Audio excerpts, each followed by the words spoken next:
Yo, I want to introduce you to a man in the know. He is way more famous than Jacques Cousteau. Jacques Cousteau met many sharks in the sea. John has beaten many sharks, including a Hall of Fame inductee. You is also from the same country called France, and your nickname at pool is Jean needs only one chance. You has won the French titles in so many formats. Snooker, 8 ball, straight pool. I love your stats. So Sir John Morrill, may I call you sir? Welcome to the show, a true pool connoisseur. John. Hello, Mark. Wow, well done. I really love it.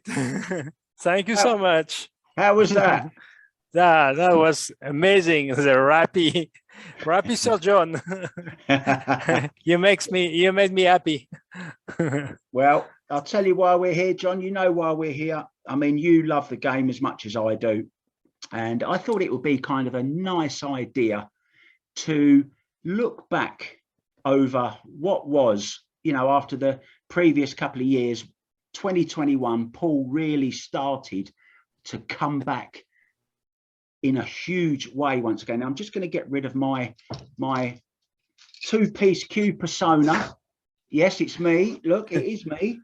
See who it is? Wow, like Superman. Yeah, it's me. It was me all along. I've just got to do my hair quickly. That's it. Do you know, I was telling somebody the other day, I haven't used a comb on my hair for about 30 years. Just my thing. What about you? Me, it's a lost cause. I'll tell you what, I'm loving the beard, but it does look a little bit like you've got your head on upside down. Yeah, I should do that. Okay, enough of the joking around. I did a bit of research last night and picked out what I thought were the main tournaments of the year. I know I haven't covered them all, but I think I've covered the big ones. I know you've made some notes yourself as well, so thanks for doing that. So look, let's go back to March 22nd, 2021. It was the Predator Champions League. Albin Ocean, what a story that was, had an absolute horrid week trying to qualify, finally qualified. I think it was even on the last day. And even though the actual prize money for first, I think it was $4,000 or something like that. It was something like that. But he ended up winning, okay, 16,200 because of all the different qualifying that he'd done every single day. Obviously, he earned money every single day. And so I was sort of wondering, you know, was that kind of a ploy by him? Was it kind of a plan? It's a dangerous one, if it was.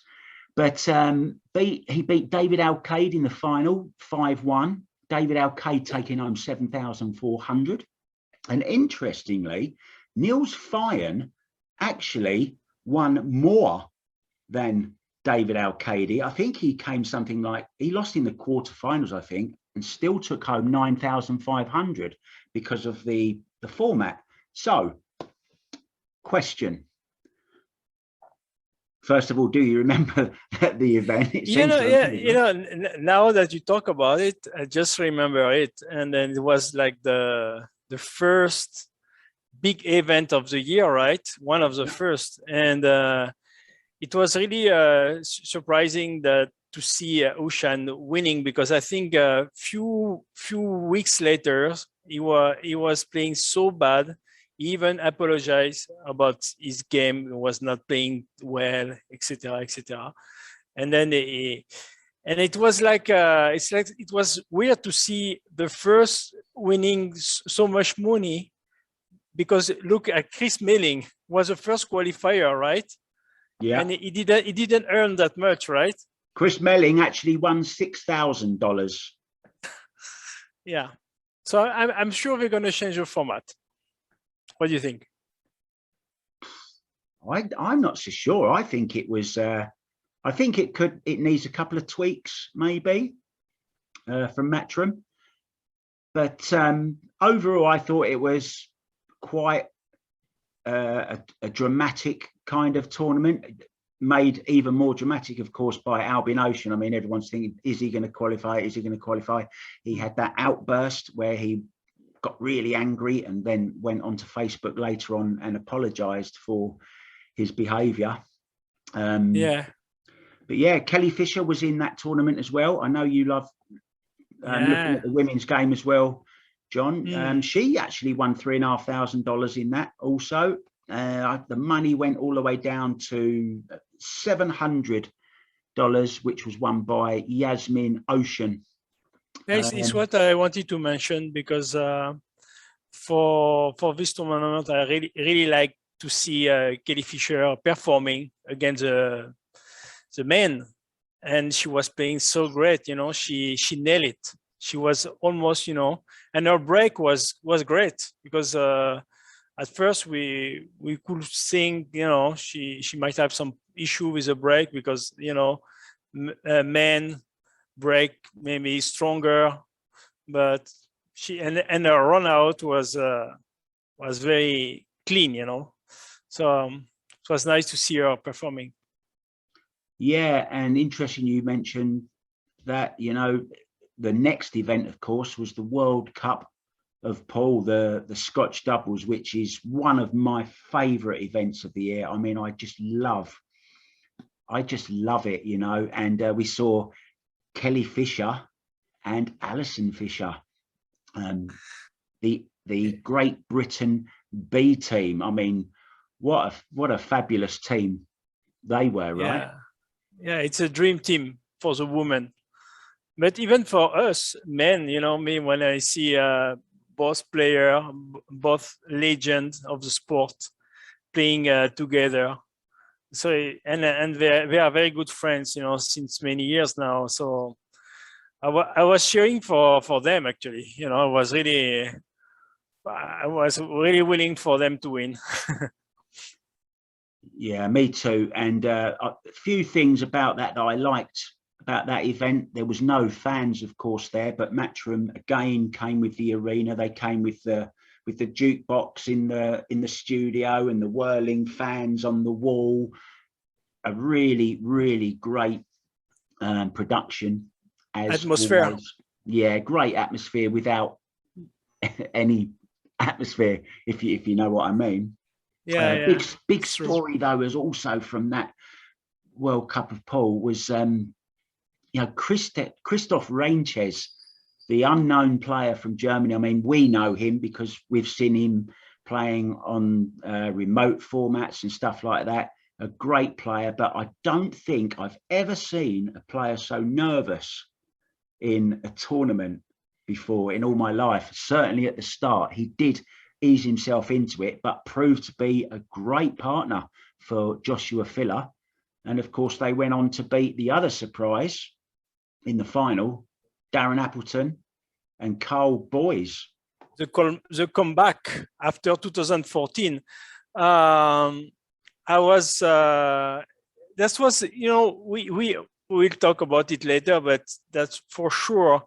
We had a lot of tournament this year with a lot of drama and a lot of surprises, and that was the first one. The fact that we could see Darren and Carl Boys playing on this tournament, and we know how Carl Boys always want to come back, you know, on the arena, and we never know how he will perform, right? Even Darren, because but when we listen Carl Boys do the commentary, it's always you can feel that the guy who still want to play, you know, still want to be you know, right there and playing, and it was a great opportunity for him to play. And Darren, it was a perfect timing for him to settle a comeback, because we haven't seen play since 3 or 4 years, I guess. He stopped playing. Yeah, he's really, that's really was like a springboard for him, because since then he's back on the tour again. I saw him at a few of the events in the US. I know that he's registered for a few next year as well, and He's doing his coaching. He's going around the different pool halls, going on the road again. So it just shows that he hasn't lost any of his passion for the game. He's still a class player. I always say it, class is permanent, form is temporary. You know, you don't win as much as he's won without having a little bit of class up there, you know, and he's certainly got that. It's, you know, it's one of my favorite pool player, Darren Appleton, because first of all, he's the only players who won so many titles in different categories. Even in Chinese 8-ball, he's a winner, he's a world champion, except for snooker. But he got all the single world title, 8-ball, 9-ball, straight pool, world games. That's amazing. So it's good for him to come back. And he's a master also on the drills. So you can check on his YouTube channel. He has a lot of drills and he teach people how to play. Yeah. So the winners of that event, Fila and Reinches, and I actually had Christoph on the Booth Brothers podcast straight after that event the same week, and he actually caught COVID. No, yeah, sorry, his wife caught COVID, and he actually played through, I think it was the last 3 matches or something, with that on his mind, knowing that his wife and children were back home, you know. And when we interviewed him, he said, surely now you're going to come back? And he said, well, no, I have to go and earn money and I have a family and that's my first priority. He's such a lovely guy, Christoph Reinches. And I tell you, if he had the time and the money to dedicate to Paul, I'm sure we would see him at the business end of a lot more tournaments during the season. So after the World Cup of Pool, everyone was on the plane. I just want to mention right now that, you know, the logistics that Matchroom had to organize and, you know, be in charge of, you know, it's almost, I'm not saying it's like having a school bus full of children, but it's, you know, it's a tough thing to organize 30, 40, 50, 60 players sometimes. But it was, I think it was it 16 or 32? I can't remember, went on the plane to Gibraltar. And it was the first time that fans had been allowed back to an event. I think it was something like 100 in Gibraltar. Beautiful setting. We saw some great interviews. You know, what I like about what Matchroom are doing are that, well, they're doing things that others aren't doing. They give it behind the scenes. You know, you've got Cole Boyes going around with his camera. You've got the guys going out on a fishing boat for the day, and the film crew goes with them, you know, seeing Jason Shaw and Kazakis and Kachi and all the guys on the boat, you know, going out together and having a good old laugh. So we get to know the players behind. Again, the arena was great, but we also saw 4-inch pockets at this event, John, and I thought this was a big, I'm not saying it was the first time they'd used them, but it was sort of, right, let's set the standard now. I think they might have been even less, were they? You mean the size? The size of the pocket, yeah. Yeah. It's 4 inches, right? Yeah. Do you think that is a good standard, or should it be kept for, I know, like the Masters? No, I love it. I love it because we had so much bad comments from the social network, all the media, you know, that's all the time. It's a big pocket. That's the reason why, you know, pool players are playing so flawless, etc., etc. And I think it was like, you know, big. We could not say anything about that. When you see that it's 4 inches, people cannot argue anymore. People cannot talk about it, and they're very excited to see who's the most accurate pool player, right? That in fact there is, of course, accuracy, but there is also other criteria that matters. But we were really focused, you know, on, checking who is the best now without any excuses. I like when there is no excuses. Even the pool table itself, it's a very great pool table, right? I think they play on the Rason all the time. Yeah, the rest on. And it's every pool player saying that the table has nothing to say. Yeah, I like it. There was one highlight that stands out in my mind that I just thought of was we're talking about pockets. Do you remember the excellent catchy shot where he played the 4-ball into the pocket and it actually come back out of the pocket? Do you remember that when it hit the back of the pocket, went down and popped back up again? Funny little memory. Yeah, it's very rare. So let's have a little chat then about the tournament itself. Kazakis on fire for this one. He seems to really play well at this Masters event, but, you know, reminders of 2019 against David Alcaide when he missed the chance to win the Masters, but showed lots of class this event. He beat Sky 7-3 in the quarterfinals. Just made it over the line against Catchy in the semis, and he said, I'm playing so bad, and he was complaining and whining, and he says, I've got no chance. And I remember the great story also of Kelly Fisher when she got hold of him. You know, she's a very good friend of Alex's, and she got hold of him and literally shook him and said, look, you are a good player, you're good enough to win this, come on now, sort yourself out, concentrate, focus. And she actually gave him a good slap around the face. And of course, well, that's nice. I'll tell you what, I wouldn't mind Kelly Fisher smacking me round the face, because he went on to beat Shane Van Bonen 9-0 in the final. I mean, unheard of, right? SVB 9-0 in a final. I don't think he got such a 9-0 often in his career. Well, yeah. I mean, it earned him $25,000 for that particular tournament, and yeah, it was really nice. It was a lovely moment when you actually saw him finally lift that Masters trophy. And I don't think there was a person on the planet, apart from SVB, who didn't want him or wasn't pleased for him when he won it. Yeah, because of course, you know, I think those players, those tough players, they really want to win. That makes a difference between all the players, in fact, because they all have the same level, I would say. But the difference is the way how you want it the most, you know. But the journey of Kazakis was amazing, because he was playing in his place, right, in his country. No. Alex is from Athens in Greece. This was in Gibraltar. Okay, it's not okay. I thought it was okay. I thought it was near. It's okay. So my geography is no good either. It's only the fact that I've got it in front of me here that I know. Don't worry. Okay, I rely on you.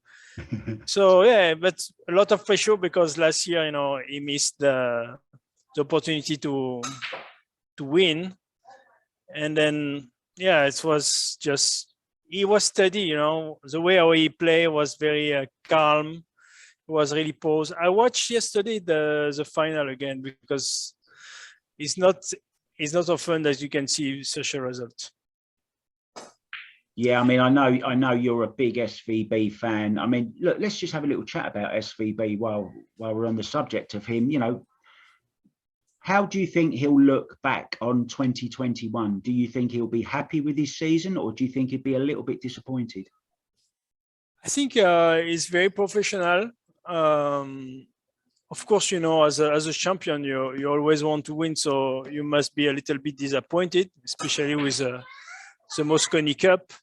But the fact is, he seems to be very pleased with Mushroom, the way our Mushroom is running the pool now event, and he knows he will have always a spot, you know, for playing those events. So he wants to perform again. You know, he's not yet done.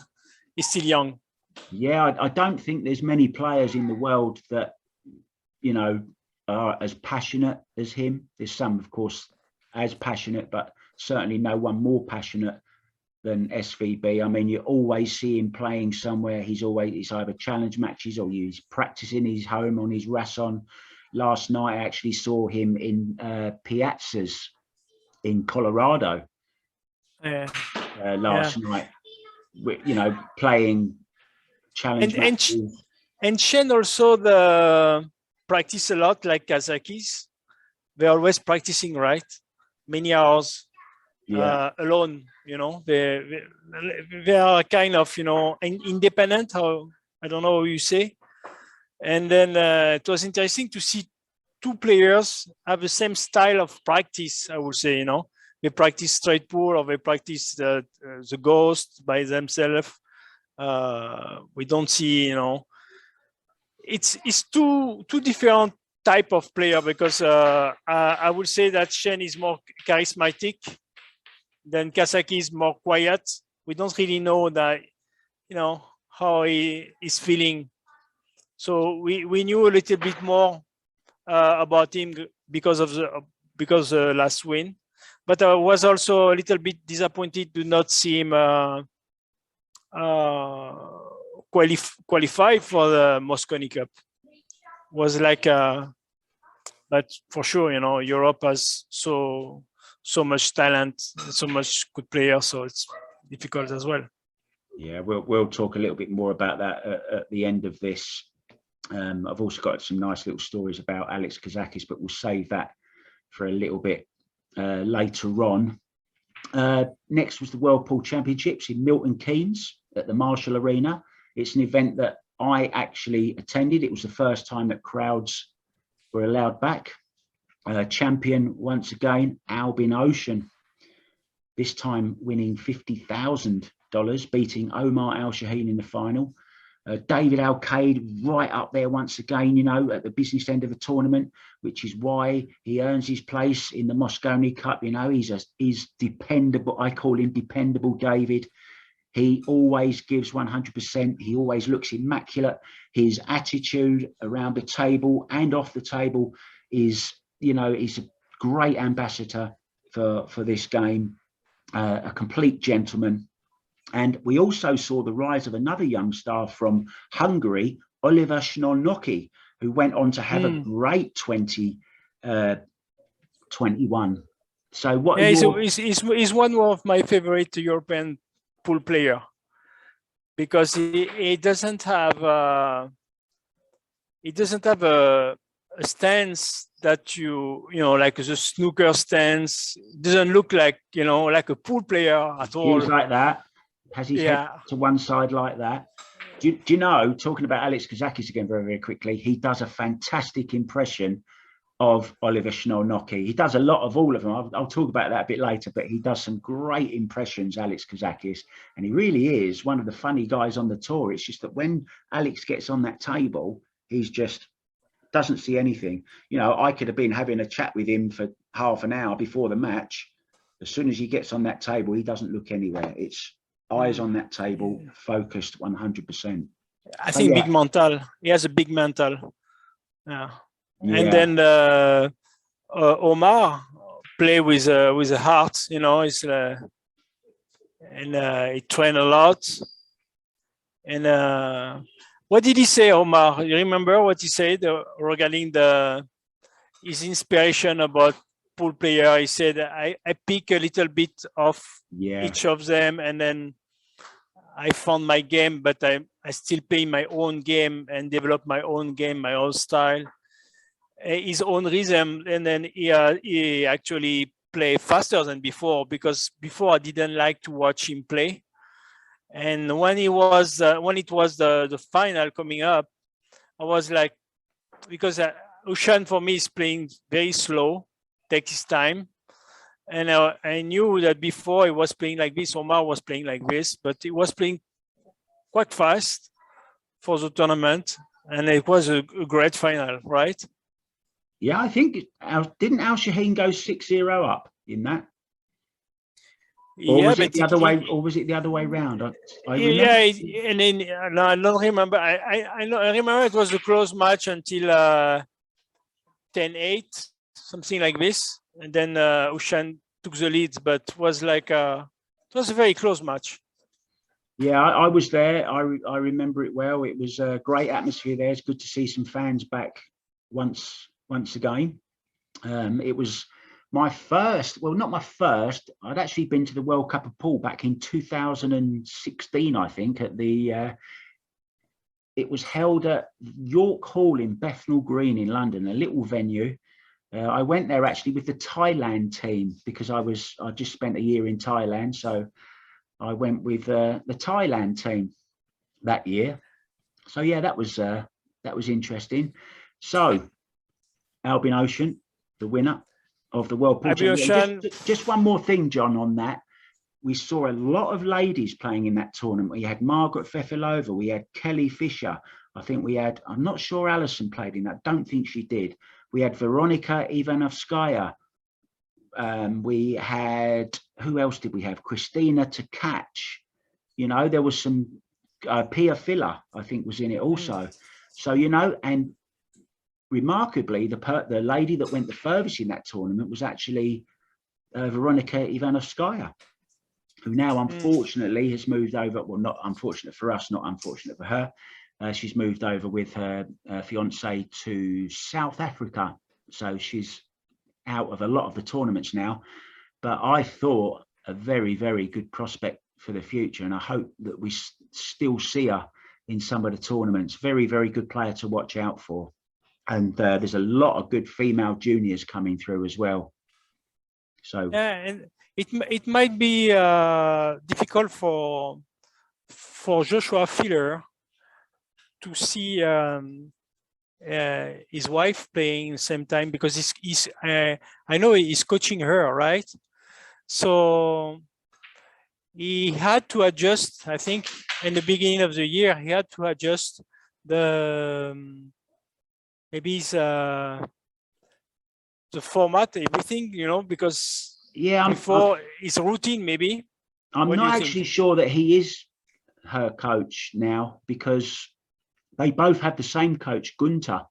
So I think when they're both playing at the same time, I mean, if you see them at tournaments, they're always watching each other's game if they're not both playing at the same time. Even when they are playing at the same time, you often see Joshua looking over to Pia's match. And, you know, interesting about Joshua Filler, I think Pia is a huge part of his career. I really do. Yeah. You know, she is the rock behind. I mean, I sat next to her at the I feel the same way at the Moscone Cup, you know, and the whole time he's looking up at her in between games, and after a good shot he'll look up. You know, it's almost like, you know, they're one player together. And I don't think Pia is as interested. I'm not saying not interested, but she's not as focused on her own game as much as she is on Fedor's.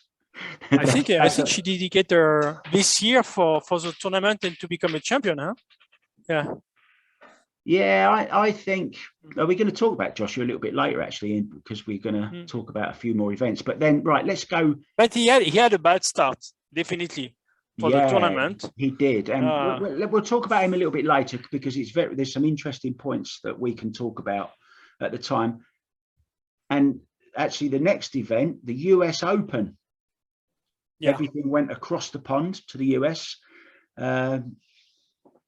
Oh yeah, and it was like four players out, right? Four top players out, and they went on the loser bracket right away. It was like Shen van Boening, I forgot the names, but many of them were already in the other side. It was terrific. Yeah, just before that, there was, I'll get to the US Open in a little while. Can I just talk well, not briefly, because it's quite a detailed, because it was a big part of my life, and it was a big part for a lot of pool pros as well, because it was a new the Predator CSI US Billiards Pro Series.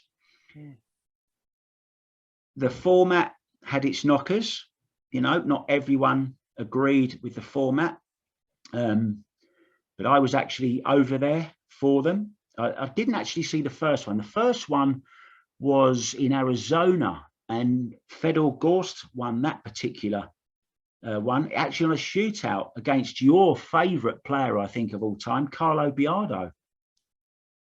Oh, he won against Carlo Biardo? I thought Carlo Biardo won. No, he beat, no, not the US. I'm talking about the US Pro Billiards series. For the Predator CSI.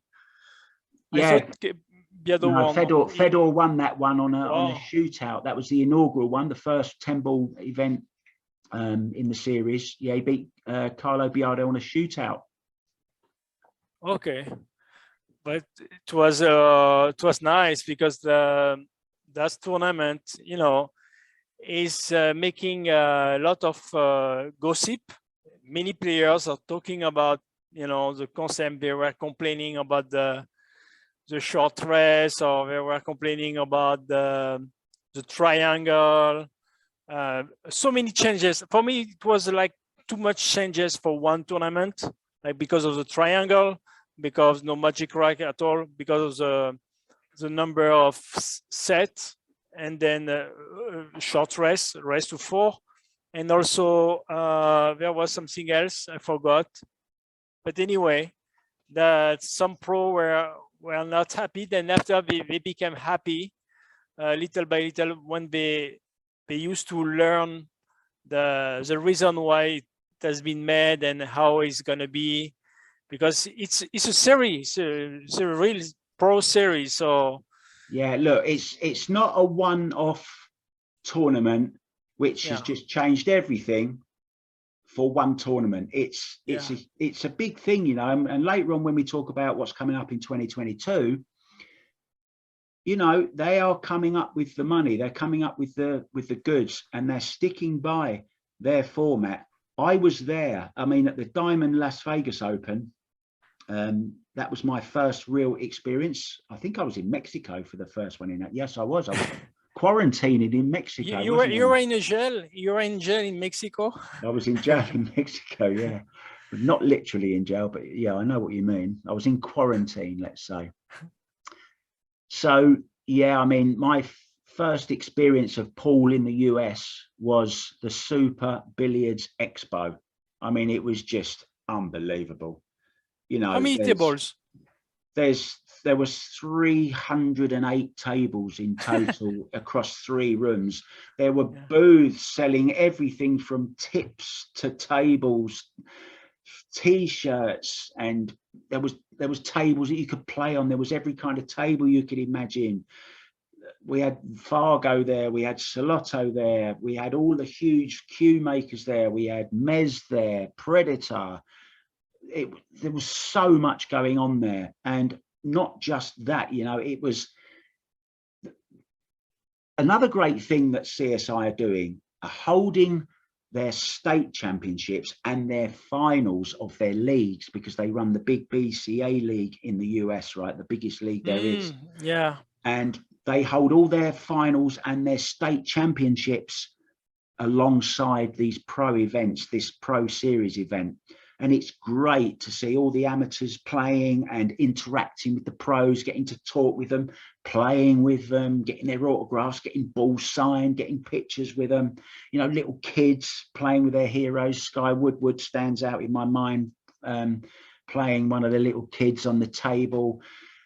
So many great, if you're a pool fan, that is, you know, that's it's like a place to be. It's the place to be. It really is an experience, you know, and it was absolutely fantastic. And I really enjoyed my time there. Oh, you had such amazing time this year in US. It was perfect tour for you. Yeah, it was fantastic. And this tournament, you know, Omar Al-Shaheen, we were just talking about him. He got to the final of this particular tournament. I think he beat Dennis Grabet in the semi-final. And I think the overall winner was Wu. And he beat Shane Van Boning in the other semi. And I think it was after that tournament that Shane Van Boening decided that he didn't actually like the format too much. Oh yeah. But you know, let's just go back to the format very, very quickly. And I started off by saying I was there, and you know, I can honestly say the drama and the buzz around the tables when these games are going on. You know, you've got two players going on a shootout, shooting the 10 off its place in the rack, not on the spot, but just behind it, where it's racked in the triangle. To watch those shootouts, you know, there was one, Dennis Grabe won one shootout against he's a killer. Yeah, he beat Chang 16-15 in a sudden death shootout. And I think he did like 36-34 in Tunisia. That was in Turkey. A couple of weeks before, when the players were quarantining in Turkey, they put on a tournament in Turkey for the guys, and he actually won the shootout 30. I think it was 35-35. I'm not sure, but yeah, it was loads and loads and loads, and it was a massive shootout. The only difference is they don't shrink the area where you have to shoot from after 4 shots, after 4 innings. Okay. Because in the Predator event, the area that you're allowed to shoot is shrunk by 1 diamond after the initial 4 innings each. If the scores are level, then you go sudden death after that, but it does shrink back 1 diamond. That makes a huge difference as well. But it did produce some fantastic drama, and so many fans congregating. I mean, you know, they would literally crowd around the table for these shootouts, and they were so dramatic. And you know what? If we want people to come back into pool, you know, if we want the big sponsors to come back, we need big viewing figures. We're not going to get huge viewing figures. It's been proved by these long races, you know, these big races to 21 or 15 or even 9, you know. It makes sense. Yeah. It's been shown that people switch off and then they might come back a little bit later on. Well, to sponsors and advertisers, that's not what they're looking for. They're looking for people to stay tuned, to stay focused, on the edge of their seat. Oh, who's going to win this one? And that's what the 2 short races to 4 do. Yeah, and then it's a combination of the, you know, I've always been surprised, but maybe we'll talk about it later, but we never really follow what we have already, you know, like a snooker, like English pool. And English pool is very good reference for the sudden death, because they used to do that for many years, and we have so many members and English pool players in the world, right? The community is very huge. And well, look, we were going to talk about that later, but let's talk about it now while we're on the subject. I mean, last night I watched it for the first time. A good friend of mine from America, he's actually a Scotsman, Del Sim. I'm sure you're familiar with Del Sim. Great guy, does lots of commentary. He's a bit of an influencer on the pool tables of New York. Happy New Year, Del, if you're watching. He never watches me. Yeah,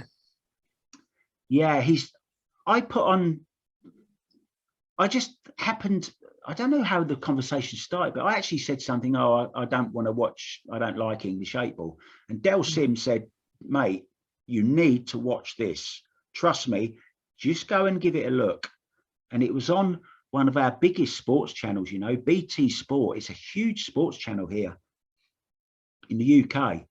And it's the ultimate pool. And it was amazing.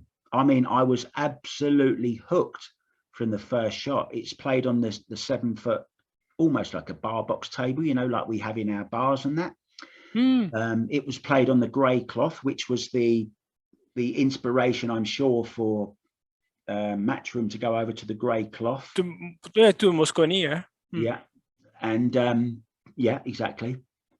And I tell you, the drama, it's a great format. It's 40 minutes total per match, 2 sets, race to 7 each set, shot clock of 40 seconds.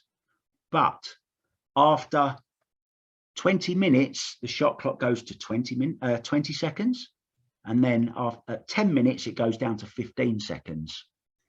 So it really is, you know, the problem used to be with English 8-ball, too much tucking up and safety and pushing balls over pockets, and it was boring. It was like watching English billiards back in the 20s when you'd turn up to see a guy just tap 2 balls for literally weeks, right? Yeah. So a guy called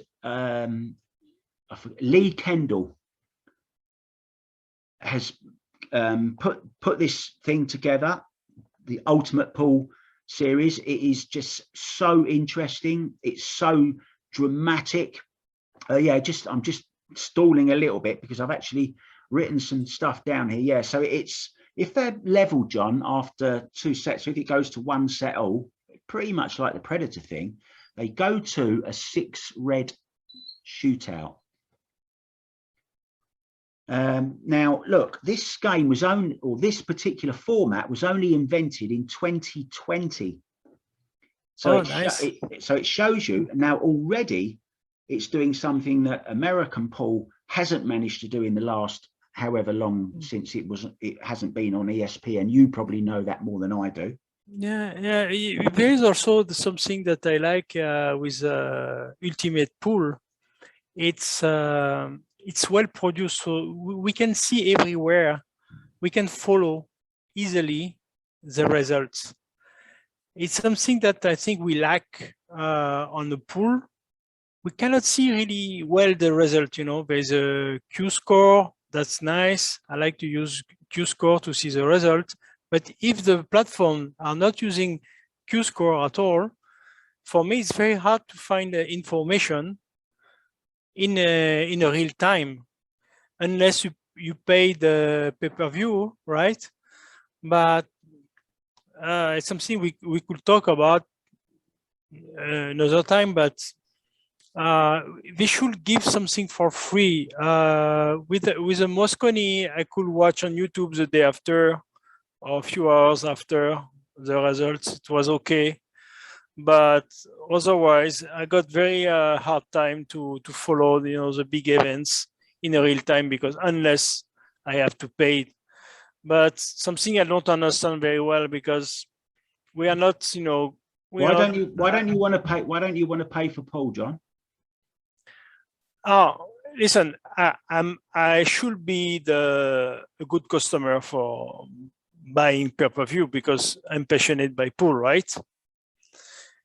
But I get frustrated because I want the pool grow and spread out in all over the world, and I'm against the pay-per-view right now because it's not the right timing for me. I don't think it's the right timing for pool, because pool is still unknown from the beginners, or from the people or amateurs, or doesn't know really well the pool. They want to, oh, what is pool about? And then you ask them to pay right away. You know, it doesn't really make sense for me. So I'm very selective. Of course, if there is a match, you know, I'm going to tell you something weird.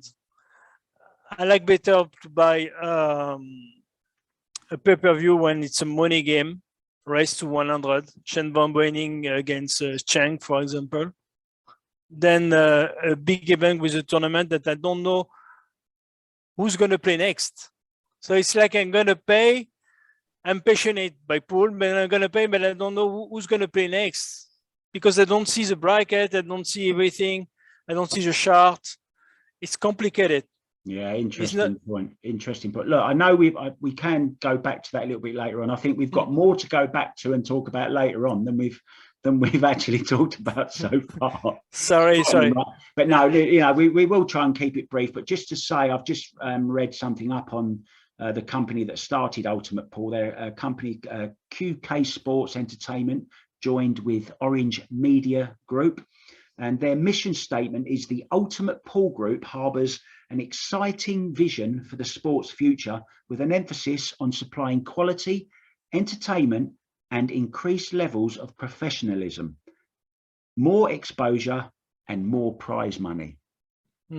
That's nice. That's nice. And then just to come back to CSI Pro Predator, we Yes. were able to see some matches on Facebook.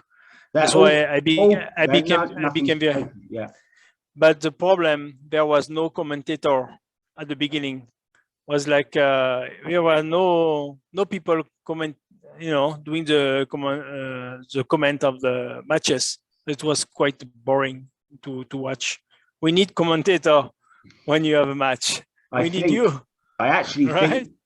think, I mean, as you know, I was at a few of the events, and it's not necessarily, they only have so many hours to broadcast on billiards.tv, but in one day, I'm not sure the amount of hours that they've actually got as a slot on that channel, but I know that they are working on having commentators for all of the televised matches, and there's also plans in the future to actually televise more as well. Look, there was only 3 events last year. Oh, no, sorry, 4. There was 4 events last year. There should have been one in Puerto Rico, but that was postponed because of COVID issues. But I know that they're working very, very hard. I know people behind the scenes who are working on the new scoring system, which is going to be up and running at the first event in Arizona next year. There's many other things being worked on, such as interviews and it's amazing. Yeah, there's lots going on, and I think everyone's going to be pleasantly surprised with what's coming up in 2022 as far as CSI and Predator are concerned. And of course, there's many other tournaments to talk about as well. But let's just go back to Vegas, John, very briefly. Also held straight after, or alongside at the same time, was the Diamond 10 Ball World Championships. Oh yeah, which was won, my of course, by Eklund Kachi. Yeah, drama again. So much drama during this year because, well, first of all, I live in Philippines, so for me it was very important to to watch this event because I was rooting for Carlo Biado and Joan Shua, and they did well during this event, but unfortunately they played together. And then after we had like a drama with Shua against Oy and Oy against Carlo Biado as well. Oy, this player, very charismatic, and he looks like he never take the game seriously, and then he always play like a lion. I call him the Japanese Joker. Japanese Joker, yeah. He looks like a Joker, but he doesn't miss. And then when he played against Carlo Biado, got a little issue because I didn't like it the way how he called the full, because it was not full, and you have to let the referee talk about it, first. So it was not. So I think it plays on his lead against Carlo Biado, but Carlo Biado came back but too short. And his match against Joan Shua, so many players will say Joan Shua should have played with jump shot, but it was too short. And for me, I would have played like Joan Shua. Will have let the Oy play, and Oy play an amazing jump shot with zigzag to rail, perfect position on the 2 ball, run out. Well, the guys under pressure, because we don't really realize, now, because you went to all those big events, and you can feel now the big pressure, and you can already, you used to know for sure, but can realize that how hard it is when you're on the table. And so many people who watch the game, they always think, oh, it's easy, why he missed this shot, you know?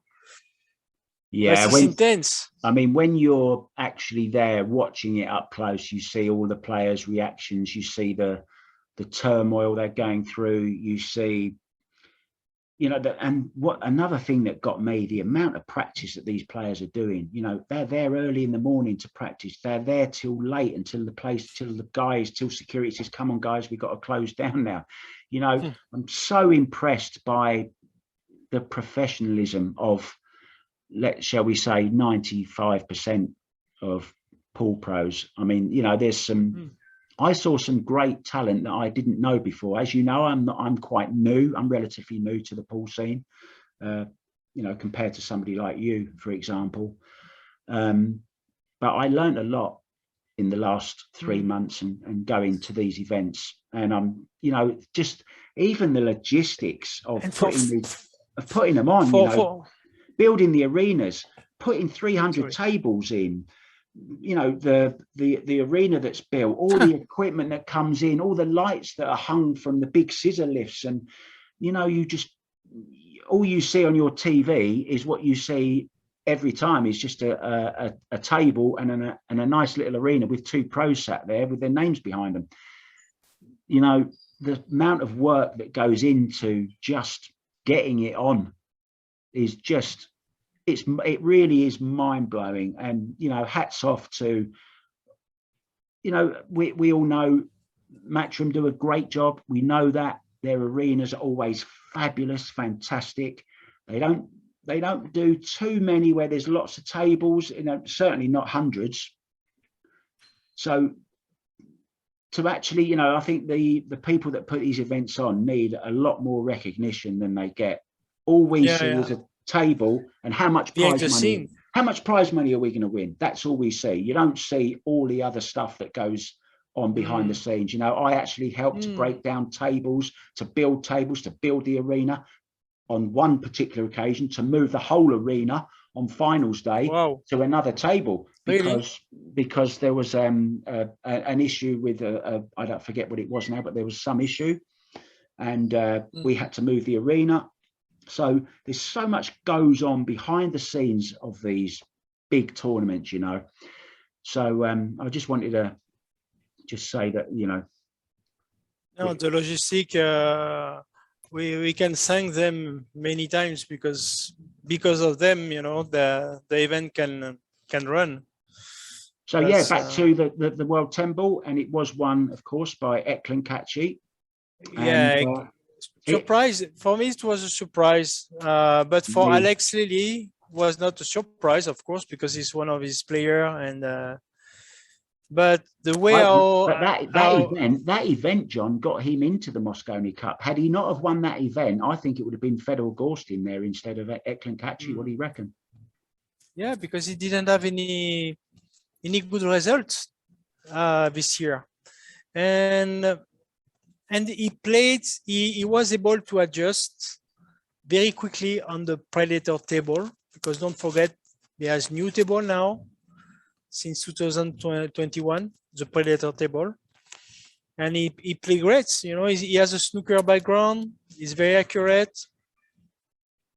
Again, his timing, the way how he ran around the table, he has a, you know, it doesn't play that fast, but he looks like a tournament player, this guy. Yeah, he always looks in control. He looks like a beast when he's on the table, almost bullies his opponents, you know, when he's just got that pressure.